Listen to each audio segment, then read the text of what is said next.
Assalamualaikum warahmatullahi wabarakatuh. Berjumpa dengan saya kembali di dalam mata kuliah pengantar bisnis. Kali ini kita akan membahas elemen yang ketiga. Setelah kita membahas customer segment, kemudian kita membahas tentang value propositions, dan saat ini kita akan membahas tentang channels. Apa itu channels? Yaitu kita akan perdalam lebih lanjut, dan bagaimana channels ini digambar di dalam kanvas, kita juga akan membahasnya lebih dalam. Baik, untuk slide yang pertama, kita akan membahas dulu tentang aksi dan reaksi di dalam bisnis. Tentu bisnis itu berjalan apabila adanya interaksi antara satu orang dengan orang yang lain. Dan interaksi ini saling memberikan profit dan benefit. Jadi bukan hanya keuntungan ini ditinjau dari sisi profit, dari sisi uang semata, namun juga ditinjau dari sisi manfaat. Kalau kita melihat di dalam proses bisnis kanvas kemarin, model bisnis kanvas, bahwa yang pertama kali kita lakukan adalah customer segment, kita bidik. Apabila kita sudah mengetahui konsumennya, atau consumersnya, atau pelanggannya, maka kita memberikan sebuah nilai atau cure yang akan diberikan kepada consumers ini. Cure artinya menghilangkan rasa dahaga mereka tatkala mereka memang betul-betul membutuhkan produk itu sesuai dengan analisis kita di reduction pain, atau memang dia membutuhkan untuk menambah nikmat dan kebahagiaan mereka sesuai dengan analisis kita pada increasing happiness. Maka di sini ada sebuah jembatan, di mana jembatan ini adalah yang menghubungkan antara value propositions pada produk kita ke consumers. Jadi consumers itu bagaimana mungkin tahu produk kita.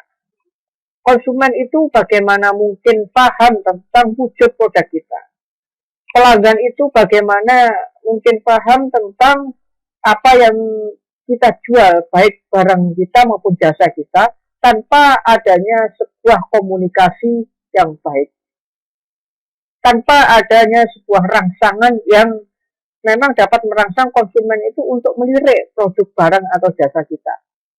Maka dari itu, kita lebih banyak membahas channels itu adalah pada aksi nyata kita sebagai penjual, di mana aksi nyata ini adalah menggunakan sebuah sarana media komunikasi untuk mentransformasikan value propositions kepada consumers. Jadi bukan prepositions ya, value propositions, salah tulis. Jadi untuk mentransformasikan nilai-nilai dari produk itu, ya, nilai-nilai yang kita tawarkan sebagai cure untuk dikomunikasikan atau ditransformasikan kepada pelanggan itu sendiri. Nah, maka dari itu kita butuh yang namanya channels. Oke.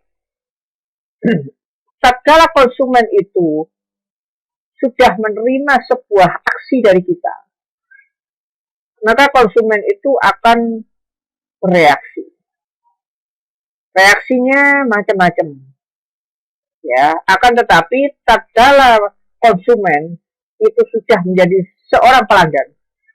Jadi di dalam bisnis itu juga sebetulnya ada pembeda antara konsumen dengan pelanggan. Kita akan membahas consumers dulu di sini. Baru nanti tatkala consumers itu sudah oke dengan produk kita, maka dia bukan lagi konsumen dalam artian konsumen sementara, namun dia sudah menjadi pelanggan. Nah, tatkala dia sudah menjadi pelanggan, maka dia memberikan reaksi. Dan reaksi inilah yang perlu kita dengar yang perlu kita serap, mana yang memang itu untuk masukan, dan di mana masukan itu bisa menjadi pengembangan bisnis kita. Maka di sini adanya suatu wadah di dalam menampung aspirasi para pelanggan. Di sini ada elemen tersendiri, namanya elemen customer relationship. Tapi ini nanti kita bahas setelah channels. Jadi channels ini adalah elemen yang mana mentransformasikan nilai-nilai produk kita ya kepada konsumen secara komunikasi. Artinya singkatnya adalah kita memberitahukan kepada konsumen bahwasanya kita punya produk barang dan jasa ini. Ya, maka setelah itu kita akan membahas customer relationship. Kita akan membahas tentang elemen berikutnya. Tatkala memang konsumen ini sudah menjadi pelanggan. Jadi di sini ada wadah penampung. Jadi kita membahas channel dulu ya. Oke, membahas ini. Sabar. Step by step. Baik. Kemudian kita akan membahas tentang masalah channels ini di dalam proses marketing atau proses pemasaran. Kenapa kok ada sangkut pautnya antara channels dan marketing proses? Tentu ada sangkut pautnya channels and marketing proses. Karena di dalam bisnis, tatkala kita berkomunikasi atau mengkomunikasikan produk kepada konsumen, itu sudah masuk di dalam aktivitas pemasaran.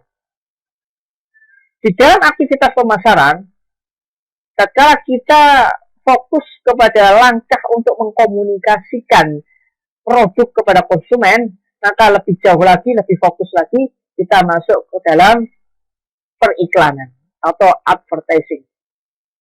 Bagaimana itu iklan yang bagus, advertising yang bisa menarik minat konsumen dan sebagainya, saudara akan pelajari di manajemen pemasaran atau manajemen marketing nantinya.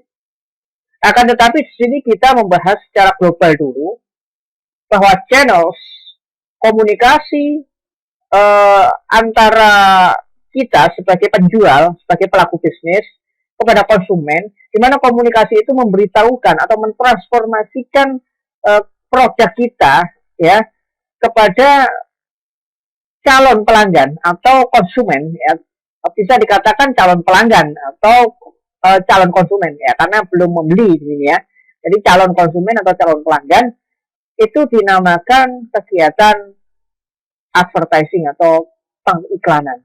Dan iklan ini masuk ke dalam satu aktivitas marketing di dalam manajemen. Baik. Channels itu dia bisa disebut pra-marketing atau kita mengatakannya adalah sebelum melakukan pemasaran lebih jauh ya, karena kegiatan pemasaran itu luas sekali. Kalau kita melihat ada segmenting, targeting, penetracing, kemudian juga kita juga harus mempertimbangkan bauran pemasaran dan sebagainya. Itu nanti di manajemen pemasaran.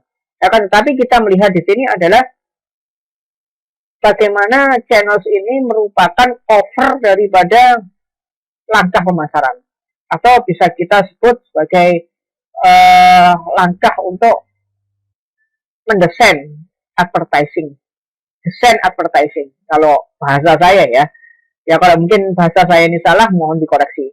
Tapi kalau saya pahami adalah channels ini adalah channels di model business canvas ini adalah desain advertising. Jadi kita baru mendesain langkah pengiklanan. Maka dari itu bagaimana cara kita mendesain mendesain advertising ini, gitu ya, mendesain advertising ini. Maka ada banyak teori sebetulnya, ada beberapa teori, tetapi teori yang paling mudah untuk dilihat atau teori yang paling mudah untuk dipelajari dan juga familiar adalah teori AIDA atau AIDAS. Teori AIDA ini teori yang cukup lama, berkembang di abad ke-18 atau awal abad ke-19. Namun pada saat itu hanya AIDA saja. Dan saat ini sudah ada pengembangan yang disebut AIDAS. Nah, apa itu AIDA atau AIDAS ini? A, yang pertama adalah attention. Kalau bahasa Inggrisnya AIDAS. Ya, tapi kita baca bahasa Indonesia AIDAS gitu ya. Oke, di dalam AIDAS ini yang A pertama adalah attention atau perhatian. I adalah interest atau minat. Kemudian adalah G-nya adalah desire, yaitu keinginan. Kemudian A terakhir, yaitu action atau langkah tindakan. Kemudian pengembangannya yang saat ini baru saja dimasukkan ke dalam teori AIDA ini adalah S, yaitu satisfaction atau kepuasan. Tetapi pada materi kali ini kita tekankan AIDA karena S itu sudah termasuk masuk ke dalam channel customer relationship. Ya. Bagaimana kok bisa terpisah? Ya, nanti kita akan membahas lebih lanjut. Kalau saudara melihat piramida AIDA ini adalah piramida terbalik. Ya. Kenapa demikian? Karena tatkala saudara itu mengiklankan produk di awal mula, ya, saudara akan menarik perhatian mereka. Mungkin yang memperhatikan banyak sekali, ya. Tetapi belum tentu mereka yang minat itu lebih banyak daripada yang memperhatikan. Dan yang ingin itu lebih sedikit lagi. Dan yang melakukan pembelian itu lebih sedikit lagi. Contoh kalau saudara melakukan iklan di online. Kalau saudara menggunakan SEO ya, iklan di online, saudara bisa cek gitu. Berapa perharinya orang yang masuk ke dalam web saudara, yang mengklik dari link web saudara. Tetapi setelah itu, saudara bisa melihat dari mereka berapa yang komentar, yang tanya-tanya. Ini harganya berapa sih? Dan dari situ, coba saudara bisa melihat, dari banyak komentator itu, berapa yang dia sudah mulai menanyakan tentang sifat-sifat produk, kegunaan produk, kejelasan produk, tanya lebih detail. Dan dari orang-orang yang tanya lebih detail itu, siapa yang dia menyatakan, oke, saya beli. Deal, tolong kirimkan ke alamat kami. Bahkan tidak jarang juga tanya macam-macam, ya. Produknya juga sudah kita uraikan secara detail kepada mereka, tetapi ternyata nggak jadi beli. Ya, itu wajar di dalam suatu proses bisnis, wajar. Jangan, wah, saya ini sudah capek-capek sampai kerongkongan kering, nggak jadi beli dia. Wajar. Itu tidak ada masalah, tidak ada paksaan di dalam pembelian. Bahkan kalau saudara memaksa mereka beli, itu namanya bukan bisnis yang baik. Ya. Kemudian kita akan membahas satu persatu AIDA atau AIDAS ini. Yang pertama adalah A, attention. Attention ini ciri khasnya adalah konsumen sudah mulai melirik-lirik produk kita. Nah, ini ada produk apa nih? Kalau di online, dia sudah mulai mencoba untuk membaca headline pertama itu, dan ngeklik, nah masuk ke dalam web kita. Kondisi mereka adalah melirik produk kita. Nah, tugas kita adalah bagaimana channels ini mampu untuk mereka itu bertambah melirik lagi. Contoh misalkan kalau kita jualan online adalah dia melihat headline Google pertama gitu ya. Misalkan kos-kosan Jalan Pekalongan nomor 6 Malang. Ini ada kos-kosan. Nah, Tapi bagaimana channels ini mampu untuk dia tuh melirik lebih jauh? Oh, penasaran saya sama ini ya. Coba klik, nah diklik. Begitu juga di dalam tahap bisnis. Tatkala konsumen itu sudah mulai melirik bisnis kita, maka kita perlu adanya suatu channels. Nah, channels ini hendaknya adalah yang menarik perhatian mereka yang melirik-lirik produk kita. Itu kita tarik perhatian mereka. Harapannya apa? Harapannya agar konsumen menyadari produk dan brand. Oh, ternyata kos-kosan ini punya logo gini ya. Kos-kosan ini namanya kos-kosan Pekalongan 6. Namanya para Garuda Pos. Oh iya ya. Dia sudah mulai melihat, masih melihat logo produk, mungkin logo perusahaan ya. Dia sudah mulai melihat tentang produk apa saja yang dijual.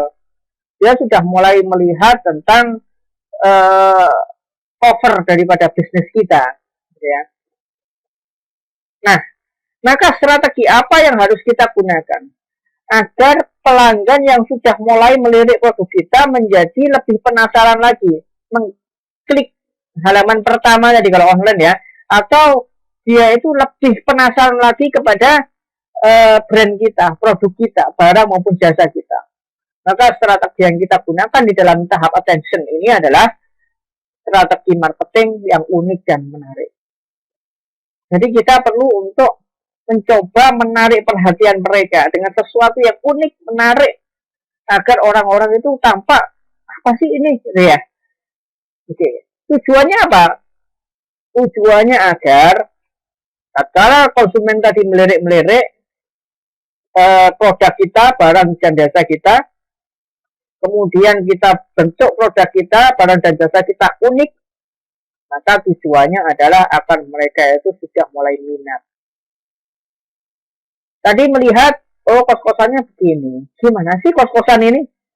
Jangan-jangan nyaman deh, jangan-jangan. Nah, kata-kata jangan-jangan itu sudah mulai menumbuhkan rasa penasaran yang tinggi, minat untuk menyelidiki lebih jauh. Contoh daripada strategi attention ini adalah, nah ini.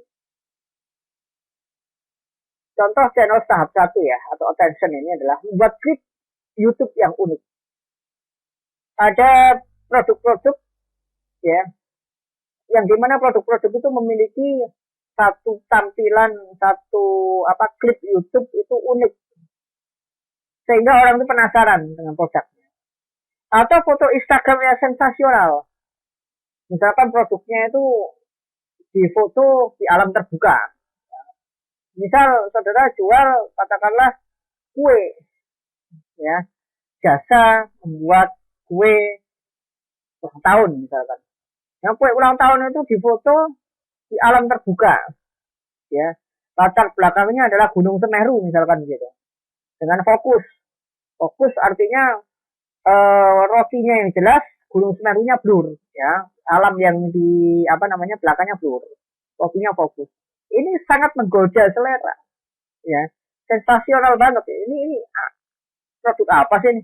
Oh, ternyata jasa membuat kue acara-acara, entah ultah, entah manten, entah apa gitu ya.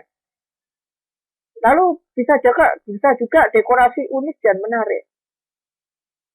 Kan ada biasanya kafe kopi ya. Itu dekornya itu unik. Ada juga restoran yang dia itu kolektor benda-benda kuno. Ada telepon kuno, sepeda kuno, macam-macam lah. Ada juga yang bentuk bangunannya aneh, seperti keong siput, seperti perahu. Bahkan tak jarang juga, mohon maaf, ini yang mungkin agak nyeleneh ya. Tetapi di dalam suatu, kalau ditinjau dari kacamata bisnis, ini merupakan tahap 1 ini tadi, attention tadi. Adalah bagaimana menampilkan suatu makanan dengan sesuatu yang sangat aneh, membuat orang itu protes, membuat orang itu kontra. Tetapi di tengah-tengah kontra tadi, orang itu penasaran ingin datang. Contoh apa? Ya, pernah tahu makanan yang kemudian menghidangkannya di kloset gitu ya, piringnya seperti kloset, banyak menuai kecaman, hujatan, macam-macam. Tetapi orang itu pingin datang, kayak apa sih gitu. Begitu didatangi, ternyata yang kloset-kloset itu ada tersendiri. Yang mau saja monggo silakan, yang nggak mau ada, ya seperti warung biasa. Tetapi memang yang kloset itu tadi ada yang sensasional gitu loh, yang membuat orang menjadi tertarik. Tertariknya itu boleh jadi tertarik karena penasaran, karena marah, atau karena bagaimana gitu. Menjijikan begini sih gitu. Tapi kan orang menimbulkan rasa penasaran gitu. Ya kan? Seperti itu. Kemudian tahap kedua mulai tahap interest. Kalau sudah tahap pertama berhasil, yaitu konsumen mulai tertarik, konsumen mulai penasaran dengan kondisi yang ada di dalam bisnis kita, maka kita untuk mencoba maintain interest, mencoba mempertahankan minat mereka. Nah, kenapa kok mempertahankan minat itu? Mempertahankan rasa penasaran mereka, bahkan memompa rasa penasaran mereka. Ya, maintain interest. Jadi, rasa penasaran mereka itu tambah kita pompa lagi. Harapannya apa? Harapannya konsumen itu tertarik kepada produk. Karena begini ya, saya melihat di online seperti ini. Saya datangi tuh ke tokonya. Itu saya datangi tokonya, ternyata produknya macam-macam. Aneh juga ini ya, ada piring kok bentuknya kloset menjijikan begini. Coba sih, gimana sih yang sebetulnya? Begitu datang ternyata loh, mana klosetnya? Oh, ternyata begini toh. Nah, ini mulai konsumen mulai tertarik. Strateginya apa? Mulai kita adakan strategi yang pertama, tingkatkan rasa penasaran pelanggan itu. Jadi tambah tingkatkan rasa penasaran itu. Bapak sukanya yang mana? Kami ada beberapa keunikan di sini untuk masalah piring. Ada yang piring bentuknya daun, ada yang piring bentuknya kendaraan, mobil dan sebagainya. Ada hidangan piring bentuknya yang kloset yang Bapak lihat di internet itu gitu kan. Makanannya pun juga macam-macam nih Pak. Apa saja makanannya? Nah ini sudah mulai. Gitu juga seperti kos-kosan. Setelah kita melihat, gitu ya, kita tingkatkan rasa penasaran kita. Di sini ada banyak fasilitas dengan satu harga Pak. Mereka penasaran lalu. Kemudian adalah informasi keunggulan produk. Informasikan keunggulan produk. Kalau kuliner ya, kuliner ini kita buat, kita masak dengan rempah-rempah alami, Pak, tanpa bahan pengawet, tanpa penyedap rasa buatan. Jadi rempah-rempah alami.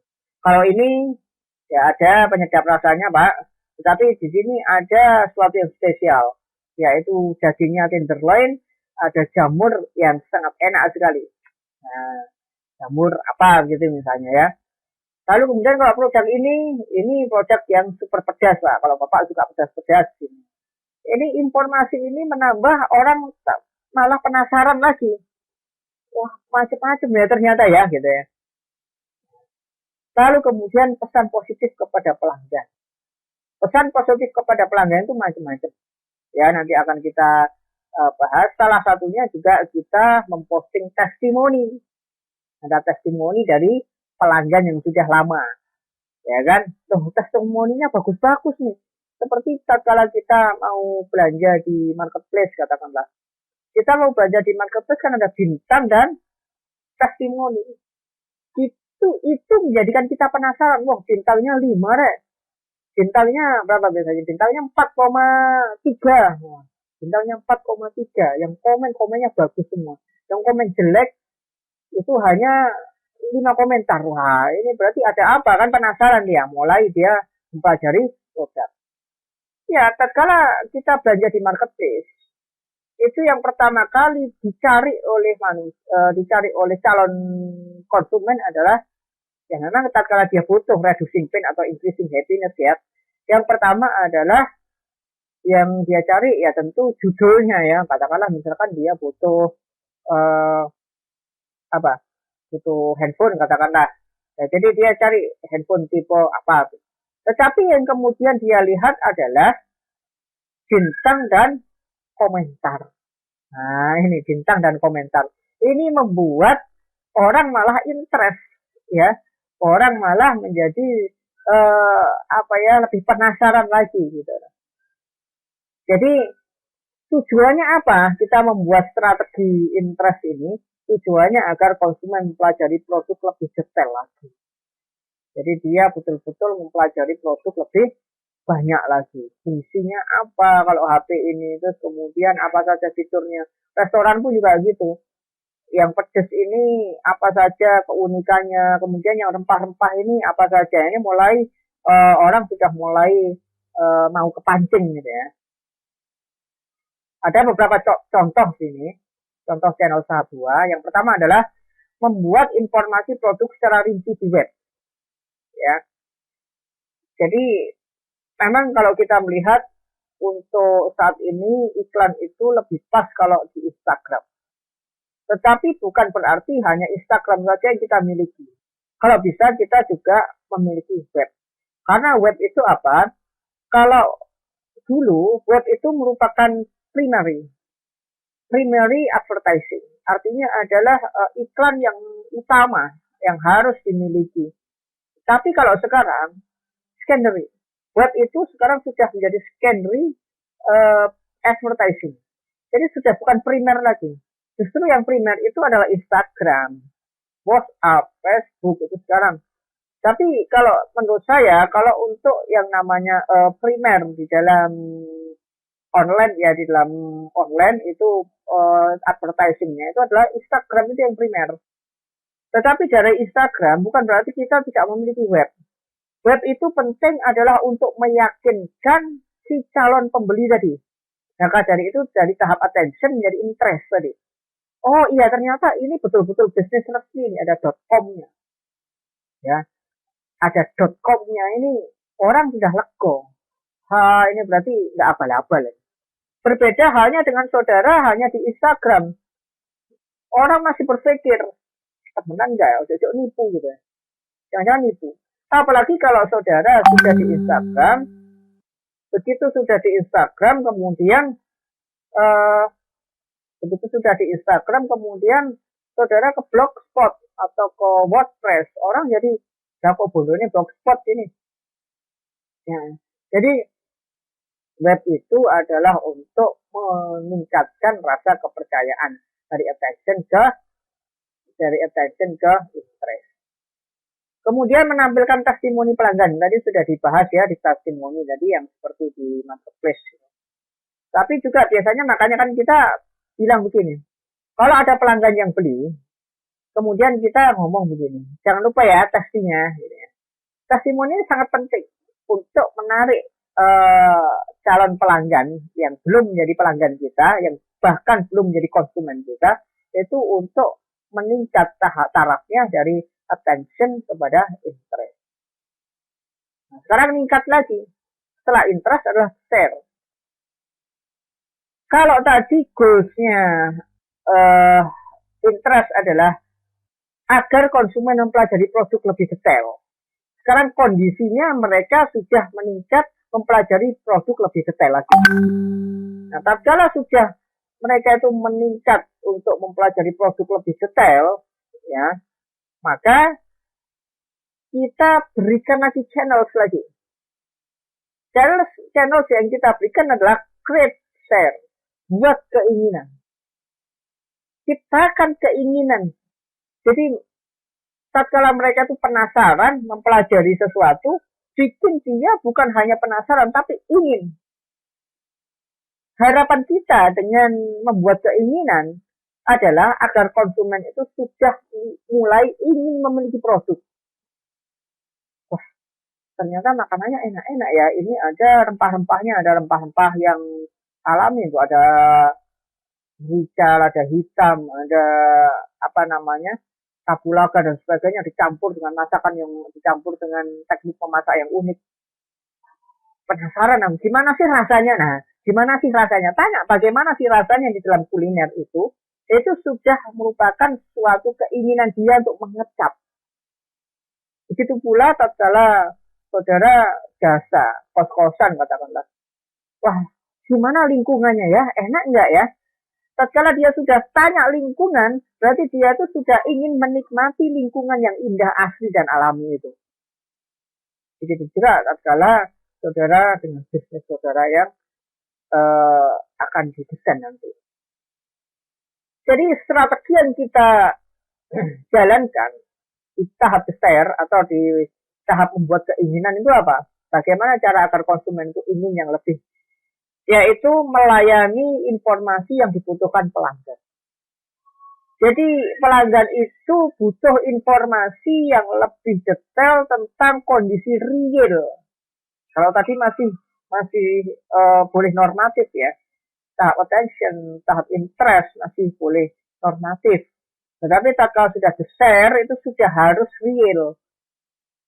Jadi pelanggan tuh mulai tanya-tanya yang lebih detail lagi, seakan-akan dia itu sudah ingin merasakan. Tetapi mohon jangan terlalu agresif. Karena apabila terlalu agresif akan menimbulkan apa itu? Kalau kita baca good brush effect. Good brush effect ini adalah di mana pelanggan itu justru lari tatkala kita ini terlalu agresif memberikan sebuah informasi. Misal kita memberikan informasi, kita terlalu akrab, padahal belum akrab, tapi kita ingin mengakrabi mereka, agar mereka itu ada keinginan, tetapi justru itu adalah kesalahan telak. Justru mereka kabur karena merasa risih dengan tingkah pola kita. Pernahkah saudara di supermarket misalkan atau di swalayan, saudara melihat-lihat barang. Saudara masih belum tahap besar. Saudara masih tahap interest. Di mana tahap interest itu saudara masih ingin melihat informasi yang tertulis. Maka dari itu, kalau saudara membuka jasa atau mungkin retail seperti itu, ya atau mungkin hotel, banyaklah memberikan informasi tertulis untuk orang-orang yang memang tahap 2, yang tahap interest. Tatkala swalayan ini saudara masih di dalam tahap interest, ya, masih melihat-lihat produk ini apa sih keunggulannya, produk ini apa. Tiba-tiba saudara didekati oleh seorang pelayan. Ada yang bisa saya bantu, Pak, Bu? Ini seperti ini, kelebihannya ini, kelemahannya ini. Kalau ini yang lebih bagus, Bu, ini saja. Tapi kalau Ibu mau seperti ini, akhirnya kita risih sendiri. Risih. Ini saya masih melihat-lihat.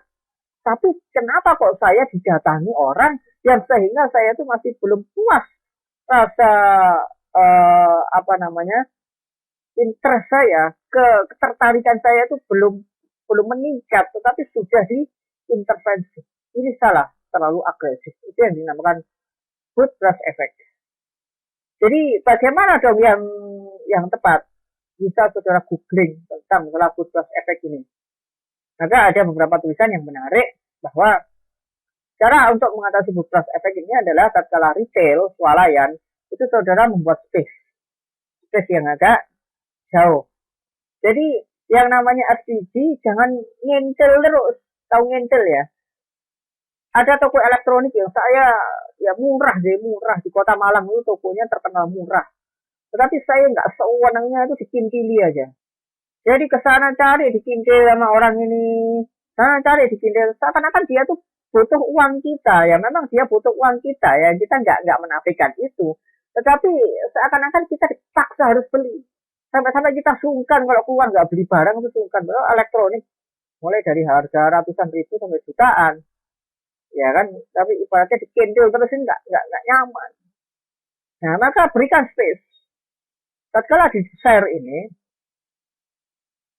perlu adanya pelayan ini SDG atau mungkin pelayan lah yang memberikan informasi perlu, tetapi diawasi dari jauh. Atau yang paling menarik lagi, kita kan ada teknologi CCTV. Kita lihat gerak-gerik mereka. Maka dari itu tolonglah pelayan itu yang direkrut itu kalau bisa sudah dilatih tentang psikologi konsumen, psikologi bisnis itu aja loh. Kalau kita mau belajar ada. Jadi tatkala orang tuh masih nyaman dengan kesendiriannya, masih nyaman dengan yang namanya tulisan-tulisan yang kita tempel, masih nyaman dia dengan melihat-lihat produk, jangan diganggu dulu. Tetapi tatkala orang itu sudah lirik kanan, lirik kiri, lalu kemudian bingung, ini orang ini bingung, ini mesti butuh informasi, baru kita dekati. Pak, Bu, ada yang bisa dibantu? Oh iya Mas, ini kira-kira barang ini bagaimana ya, Bapak buat ini nyedot listriknya. Lalu kemudian kalau buat, jangan katakanlah rice cooker ya, kalau buat nanak nasi berapa lama gitu. Atau awet enggak? Nah, itu yang namanya konsumen ya, calon konsumen ya begitu. Ya, kalau calon konsumen cerewet itu sudah biasa. Apalagi mama, ya, ibu. Sudah biasa, harus sabar menghadapi itu. Tetapi jangan kemudian tatkala calon konsumen itu masih asik dengan melihat barang, asik dengan membaca tulisan, kemudian kita samper. Justru dia akan pergi. Ya, itu namanya bootstrap effect. Jadi di tahap share, ini kita harus betul-betul paham tentang psikologi konsumen. Bagaimana caranya dari interest tadi, dari penasaran tadi, dari ketertarikan tadi, kemudian kita sudah mulai memelihara atau menciptakan keinginan pada dia. Nah, buat dia merasa nyaman. Dengan cara melayani informasi yang mereka butuhkan, tetapi tidak menjegali informasi yang mereka tidak butuhkan.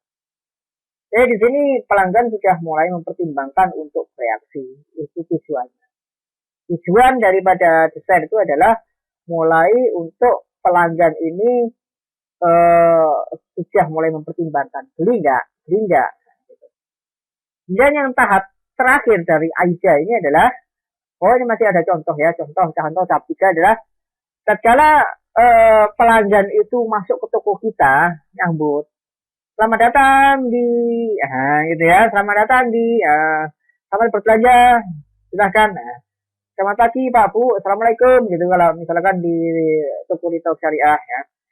Begitu juga kalau di online. Tatkala ada yang nyepik gitu ya, ting ya misalnya. Ada yang bisa kami bantu kan? Ya. Atau mungkin ada yang bisa kami bantu, gitu ya. Jadi di sini mulai kita menyambut. Ya. Lalu kemudian memberikan informasi tentang manfaat produk dan peluang yang hilang bila tidak membeli produk itu. Tatkala memang mereka menanyakan. Ya, kalau bisa ini produk ini keunggulannya apa? Kemudian begini Bu. Kalau misalkan Ibu nggak beli saat ini, bisa jadi bulan depan sudah habis karena banyak ini pesanannya.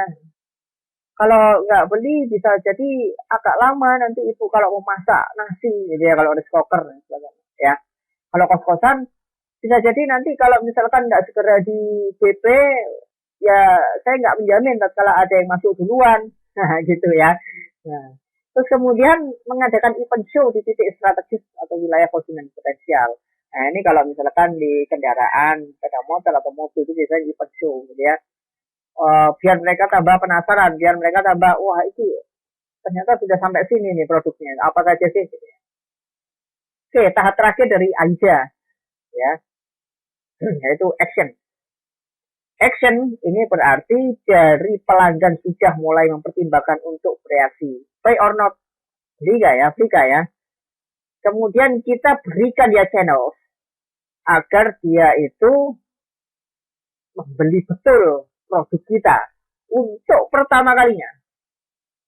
Gimana caranya? Yaitu get action, ambil tindakan. Ya, ambil tindakan agar mereka membeli produk kita. Get action agar mereka membeli produk kita untuk pertama kalinya. Apakah dia bisa disebut pelanggan? No, masih belum. Ya, dia masih disebut konsumen pertama. Awal mula, bukan konsumen pertama. Kalau konsumen pertama itu dari distribusi. Ya, dari produk ke agen. Nah, Ini dia untuk membeli produk untuk pertama kalinya. Maka strateginya apa agar dia itu bisa membeli produk dengan baik? Maka lakukanlah strategi layanan pembelian. Layanan pembelian, ya, dekati dia. Kemudian kami memiliki beberapa keunggulan apabila Bapak Ibu membeli di sini, kami mudahkan, ya. Tidak perlu pakai one cash, kita juga bisa pakai banyak merchant, ya. Kita juga memberi kredit, gitu ya, dan sebagainya. Tujuannya apa? Tujuannya adalah agar mereka itu betul-betul mau membeli produk kita. Biasanya apa? Biasanya mereka itu biasanya mereka itu tujuannya adalah trial and error. Biarkan dia trial and error itu. Untuk menentukan apa? Untuk menentukan again or stop. Beli lagi apa sudahlah cukup. Nah, gitu. Jadi biarkan mereka membeli pertama, tujuannya adalah untuk trial and error dia. Ya. Contohnya bagaimana untuk tahap action ini? Tahap action ini contohnya adalah menerapkan 5S pada kasir. Jadi tatkala dia sudah beli gak ya, kasirnya kok ramah gini ya. Ada senyum, sapa, salam, sopan dan santun. Senang dia langsung. Ya wis lah, oke. Kadang-kadang begini, kuliner juga, kuliner. Tatkala kita melihat kuliner itu enak, murah, enak kata orang kan. Nah, enak kata orang itu berarti sudah masih tahap dari interest ya, attention dulu, kemudian interest, itu interest kemudian ke detail. Di detail ini kita sudah mulai ada keinginan untuk membeli. Begitu kita ada keinginan untuk membeli, kita mau beli, ternyata penjualnya ngemut inten. Ngerti ngemut inten? Cuy gitu kan. Nah, kita nggak senang akhirnya. Sudah kapan-kapan saja udah. Banyak nggak yang kayak gitu? Banyak. Ya, gitu. Kemudian juga ini menyediakan berbagai merchant non tunai. Kita juga bisa, Bapak sama Ibu kalau mau membeli produk ini kami menyediakan merchant kredit, ya. Bapak kalau Ibu kalau misalkan nggak bawa uang, kami ada ini merchantnya bank ini. Anda juga bisa pakai OVO, pakai link aja, pakai apalah gitu ya. Lalu kemudian ini nggak harus bawa uang cash, bisa agar kita menarik mereka deal untuk membeli barang kita. Tapi ini masih tahap trial and error tuh tujuannya ya. Lalu kemudian tahap pengembangan yang saat ini juga mulai ditambahkan kepada AIDA adalah AIDA. S-nya adalah satisfaction, yaitu kepuasan. Jadi tatkala kondisinya tuh unsur trial and error dalam pelanggan, lagi enggak ya.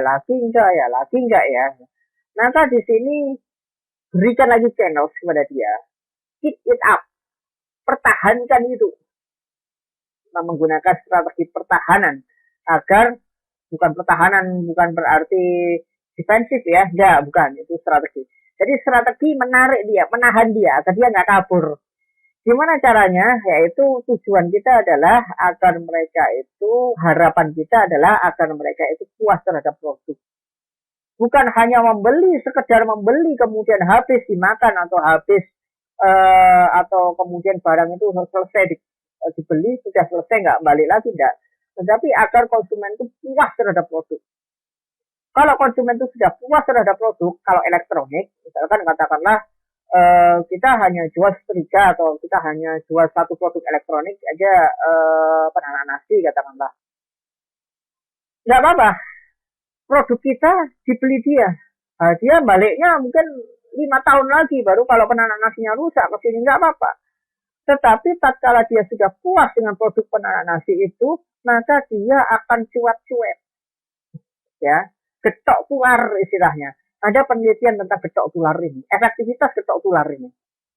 Getok tular kepada tetangga-tetangga, kepada saudara, kepada ya.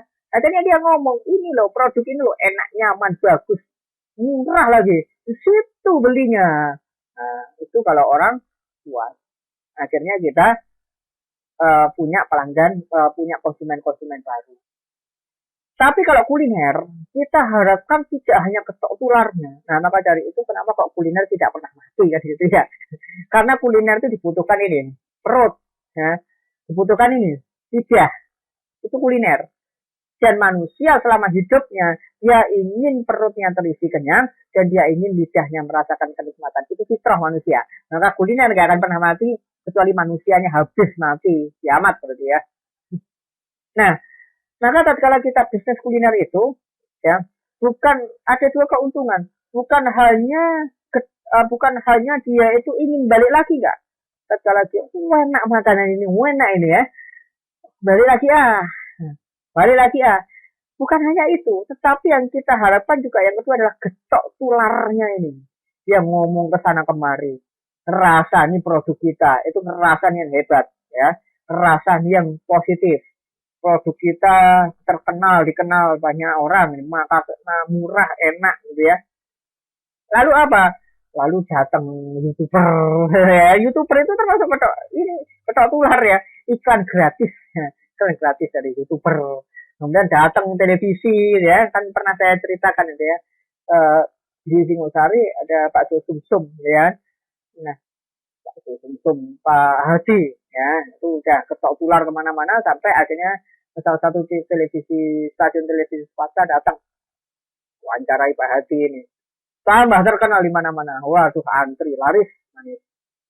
Strateginya apa? Strateginya adalah strategi purna jual yang harus kita terapkan agar mereka betul tergantung dengan produk kita. Tujuannya apa? Tujuannya adalah buy again and again. Beli lagi. Nah, ini contohnya. Contoh daripada station, kepuasan untuk mempertahankan kepuasan adalah memberikan diskon khusus member. Kayak biasanya deh ya di retail ya. Kalau ada punya member nggak? Punya member nggak? So, apa gunanya kartu member? Kartu member adalah untuk diskon kalau ada member. Dengan kartu itu juga dia bisa bangga. Kan kartunya modelnya kayak ATM elegan ya. Nah, ini saya punya member. Kemudian adalah layanan pengiriman barang. Nah, ini biasanya kalau ibu-ibu males datang lagi ke toko sebelah aja lah deket. Tapi kalau ada bisa dikirim kok Bu. Oh ya wes, enak bisa kesampaian aja. Gitu ya. Dan layan purna jual gratis, misal kayak Planet Ban, saya sebut aja Planet Ban ya. Tatkala kita ban motor kita udah tipis, kita ganti ban, pompa nitrogen gratis. Selamanya itu udah, pokoknya ada produk Planet Ban, oke dipompa gratis. Nanti banyak tipis lagi, kita beli di situ lagi. Kalau beli yang lain, belum tentu gratis seumur hidup, ya kan gitu. Tapi kalau di Planet Ban ini kita ganti, mesti nanti, Mas pompa, gratis Pak, udah pompa. Nah, gitu. Jadi orang itu tertarik beli ke situ terus gitu loh ya.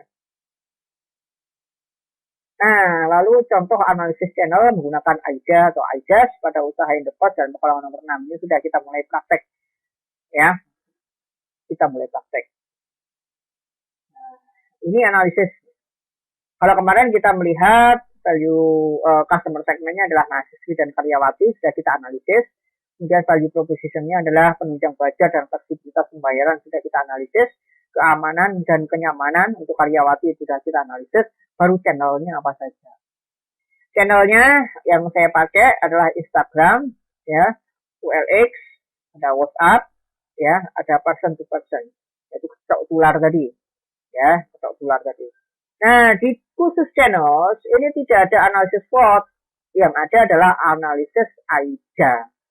S. Kalau S nanti ngisi ini customer relationship S-nya untuk ini.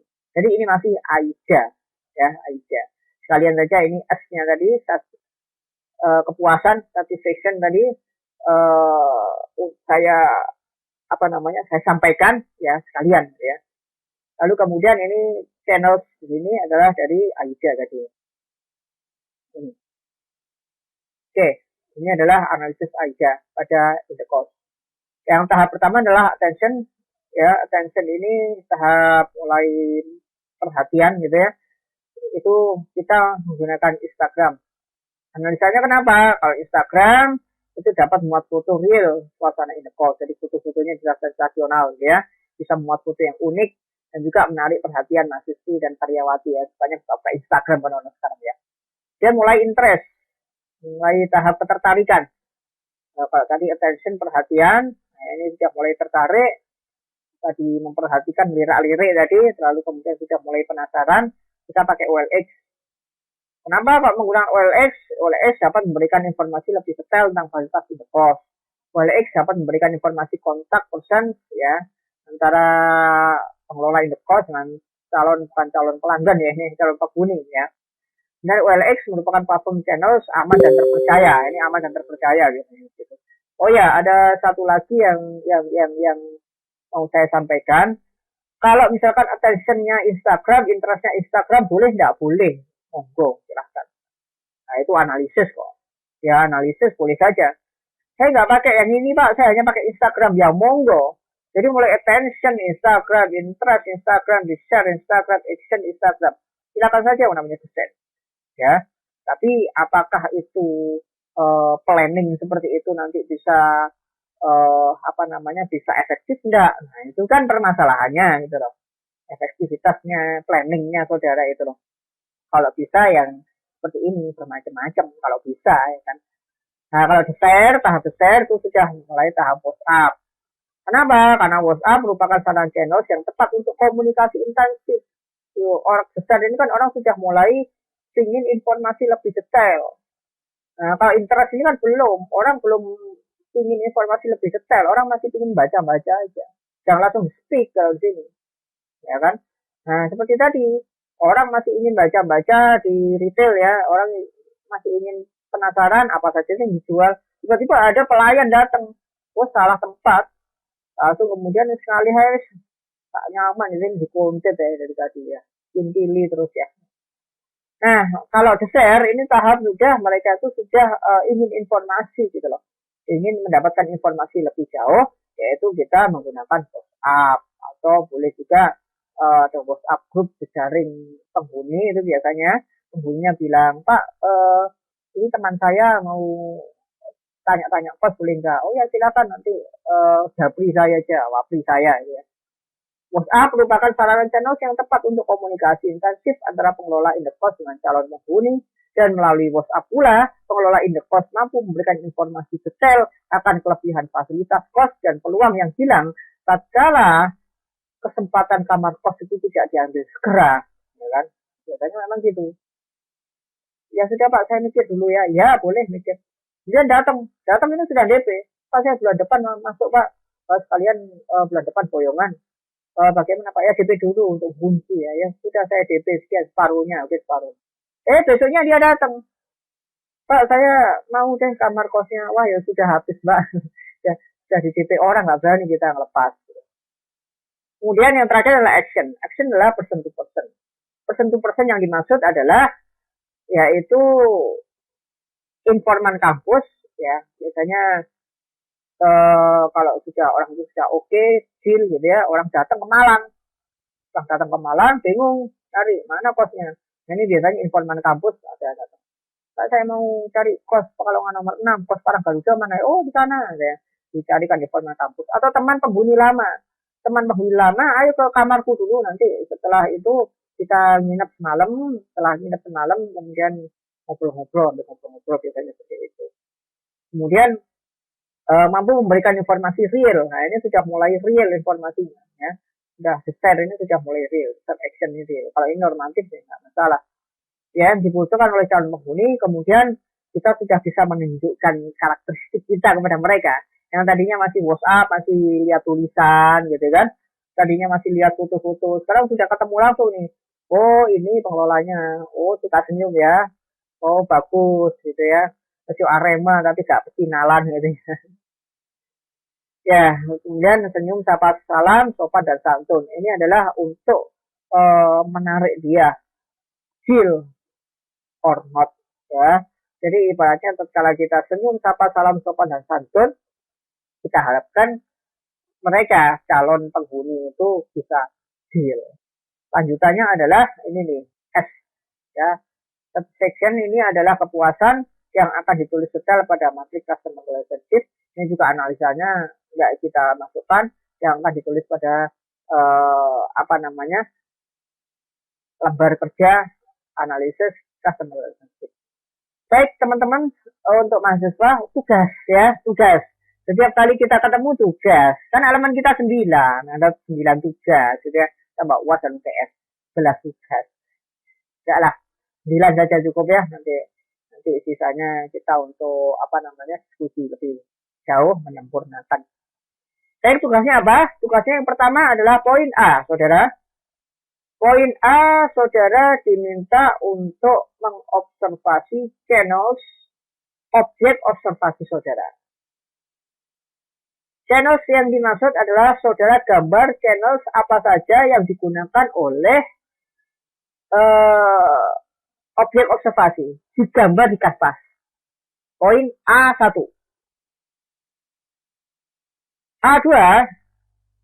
A2 adalah saudara mencoba untuk mewawancarai atau menuliskan hasil wawancara, menuliskan hasil informasi, mengapa pengelola bisnis yang saudara observasi itu menggunakan media channels itu untuk menawarkan produk, barang, dan jasanya kepada konsumen.